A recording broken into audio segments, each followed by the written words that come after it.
সর্বপ্রথম পৃথিবীর জমিনে খুনি ছিল কাবিল। নাউযুবিল্লাহ পড়েন। সর্বপ্রথম আল্লাহর জমিনের মধ্যে আল্লাহর বান্দা কেউ কাউকে কতল করবে, হত্যা করবে, এই শব্দটা সর্বপ্রথম মুখে ব্যবহার করেছে কাবিল। নাউযুবিল্লাহ পড়েন।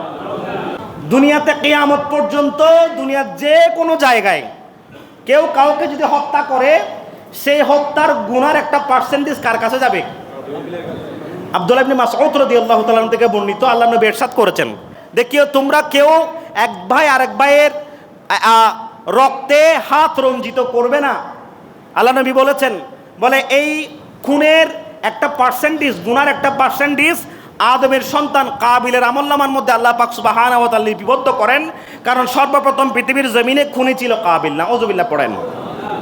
প্যারা হাজরিন, সে বলে লাক তুলান নাকা, আমি তোমাকে মেরে ফেলবো, আমি তোমাকে মেরে ফেলবো। এই কথার উত্তরে, ভাইয়ের কথার উত্তরে হাবিল বলেছেন, আল্লাহ পাক সুবহানাহু ওয়া তাআলা সূরা মায়েদার এই 28 নম্বর আয়াতে বলছেন যে লাইম বাসাত্তা ইলাইয়া ইয়াদাকা লিতাকতুলানি, বলে ও আমার ভাই কাবিল, তুমি যদি আমাকে মারার জন্য যদি হাত তুলো, তুমি যদি আমার দিকে হাত বাড়িয়ে দাও, লাইম বাসাত্তা ইলাইয়া ইয়াদাকা লিতাকতুলানি, আমাকে মেরে ফেলার জন্য যদি তুমি আমার দিকে হাত বাড়িয়ে দাও, মা আনা বিবাসিতিন ইয়াদিয়া ইলাইকা লিআকতুলাকা, আমি তোমাকে মারার জন্য তোমার দিকে আমি হাত বাড়িয়ে দেব না। সুবহানাল্লাহ পড়েন।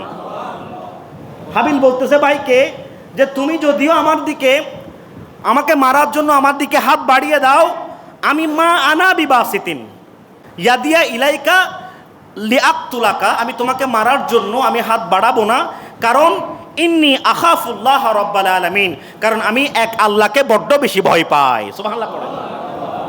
আমি আল্লাহকে বড্ড বেশি ভয় পাই। দেখেন, এখান থেকে আমরা সমাজের মধ্যে অনেক পরিবার আছে, ভাইয়ে ভাইয়ে ঝগড়া, মারামারি, কাটাকাটি, এক ভাই আরেক ভাইকে, এক মুসলিম ভাই আরেক মুসলিম ভাইকে গালি দেয়, আমরা ইটের বিনিময়ে পাটকেল নিক্ষেপ করি, কিন্তু মুমিন মুত্তাকিদের আলামত কিন্তু এটা নয়, যেটা হাবিল শিক্ষা দিয়েছেন আদম আলাইহিস সালামের সন্তান, যে তুমি আমাকে মারার জন্য হাত বাড়িয়ে দাও, কিন্তু আমি তোমাকে মারার জন্য হাত বাড়াবো না, আমি এক আল্লাহকে বড্ড বেশি ভয় পাই, আমি সমস্ত বিচার আল্লাহকে দিয়ে দিলাম। সুবহানাল্লাহ পড়েন।